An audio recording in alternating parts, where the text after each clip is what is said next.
Mencekam, inilah detik-detik mengerikan saat wisatawan tersapu ombak besar yang datang tiba-tiba di Cina.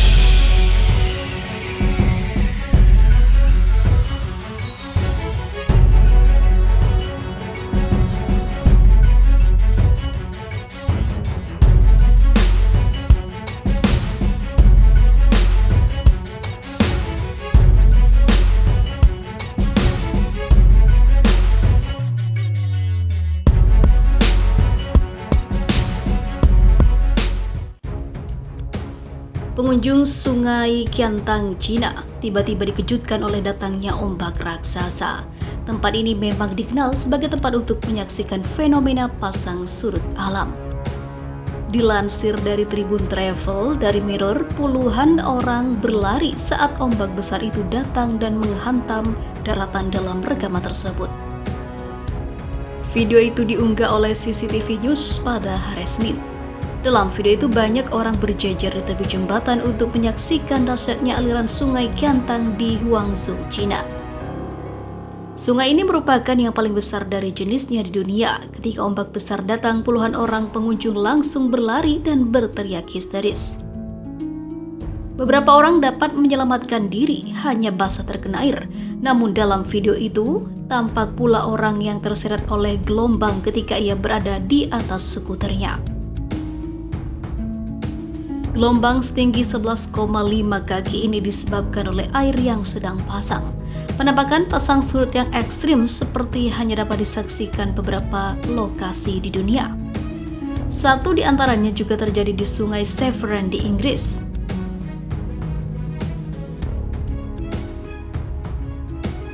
Kejadian ini sempat viral karena gelombangnya sangat tinggi.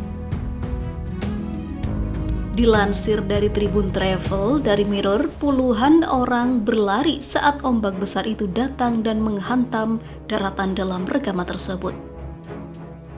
Video itu diunggah oleh CCTV News pada hari Senin.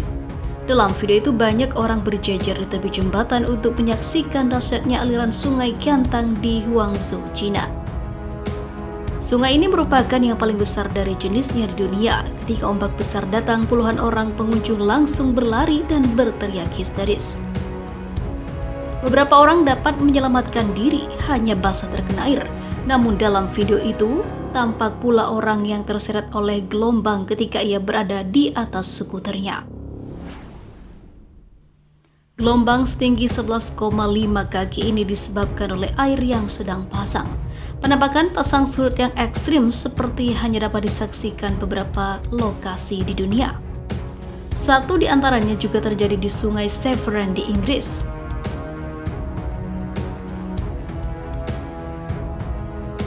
Kejadian ini sempat viral karena gelombangnya sangat tinggi.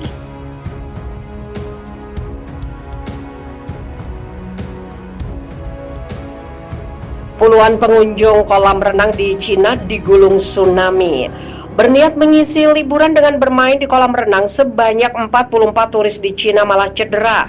Mereka terhempas tsunami ketika bermain di kolam ombak di Taman Kolam Renang Yulung Soyun, kota Longjing. Seperti dilansir Asia One, peristiwa itu terjadi saat itu puluhan orang hendak menjajal kolam ombak. Ternyata mendadak ombak buatan yang dihasilkan oleh mesin terlampau besar. Hal itu membuat sejumlah wisatawan terhempas ke dinding. Alhasil mereka mengalami luka-luka, bahkan ada beberapa di antaranya mengalami patah tulang. Mereka lantas dilarikan ke rumah sakit terdekat. Pengelola kolam renang lantas menyelidiki penyebab kejadian itu. Dari hasil penelusuran, peristiwa itu terjadi karena perangkat elektronik yang menghasilkan ombak rusak setelah terjadi pemadaman listrik. Kondisi ini membuat ombak yang dihasilkan tidak terkendali dan melukai pengunjung. Demikian isi pernyataan pengelola kolam renang.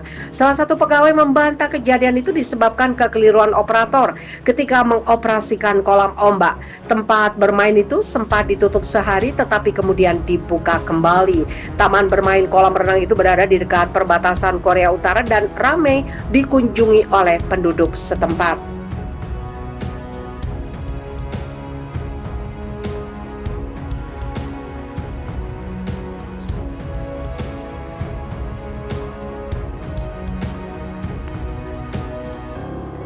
Topan Lekima, 28 orang tewas dan 1 juta orang mengungsi di Cina.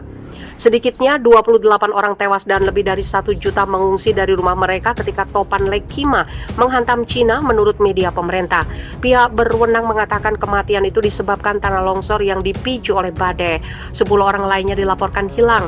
Lekima mendarat pada dini hari di Wenling yang terletak di antara Taiwan dan ibu kota finansial Cina, Shanghai. Badai itu awalnya disebut sebagai topan super tapi sedikit melemah sebelum mendarat. Bencana tanah longsor yang fatal terjadi di Wenzhou di dekat badai itu mendarat, kata media pemerintah. Bencana itu terjadi setelah waduk alami terbentuk menampung air dari hujan lebat sebelum runtuh. Lekima sekarang perlahan-lahan berliku ke utara melalui provinsi Zhejiang dan diperkirakan akan melanda Shanghai yang memiliki populasi lebih dari 20 juta jiwa. Petugas penanggulangan bencana berjuang untuk menyelamatkan para pengendara yang terjebak air bah, pohon-pohon tumbang dan terjadi pemadaman listrik yang meluas. Pihak berwenang di Shanghai membatalkan lebih dari 1.000 penerbangan dan membatalkan layanan kereta api seiring kota itu bersiap menghadapi badai. Badai diperkirakan akan semakin melemah pada saat mencapai Shanghai, tetapi masih akan membawa risiko tinggi banjir yang berbahaya. Sekarang zona bencana sebagian besar berada di zona integrasi desa kota, kata Fu Songliang, kepala tim penyelamat untuk Dinas Pemadam Kebakaran Kota Ningbo. Daerah-daerah ini merupakan dataran rendah ketika banjir dari daerah pegunungan bertemu dan turun. Daerah ini terdampak serius, katanya kepada kantor berita Reuters. Pemerintah kota Shanghai telah mengungsikan sekitar 250.000 penduduk, sekitar 800.000 lainnya di provinsi Zhejiang juga dievakuasi dari rumah mereka. Diperkirakan 2,7 juta rumah di wilayah itu kehilangan daya karena kabel listrik jatuh akibat angin kencang, kata media pemerintah Cina. Ini adalah angin topan ke-9 yang melanda Cina tahun ini, kata kantor berita Xinhua, tapi badai terkuat dalam beberapa tahun. Badai itu awalnya diberi peringatan cuaca tingkat tertinggi di Cina, tapi kemudian tingkatnya diturunkan menjadi orange. Perakiraan cuaca di Cina mengatakan badai bergerak ke utara dengan kecepatan 15 km per jam. Badai sebelumnya melewati Taiwan, menyerempet ujung di wilayah utaranya dan menyebabkan sejumlah warga terluka serta beberapa kerusakan properti. Datang hanya sehari setelah gempa bermagnitudo 6. Para ahli memperingatkan bahwa kombinasi gerakan bumi dan hujan lebat meningkatkan risiko tanah longsor. Lekima adalah salah satu dari 2 topan di Pasifik Barat saat ini. Lebih jauh ke timur topan Krosa menyemai hujan lebat di Kepulauan Mariana Utara dan Guam. Badai ini bergerak ke arah barat laut dan bisa menghantam Jepang pada pekan depan menurut perakiraan cuaca.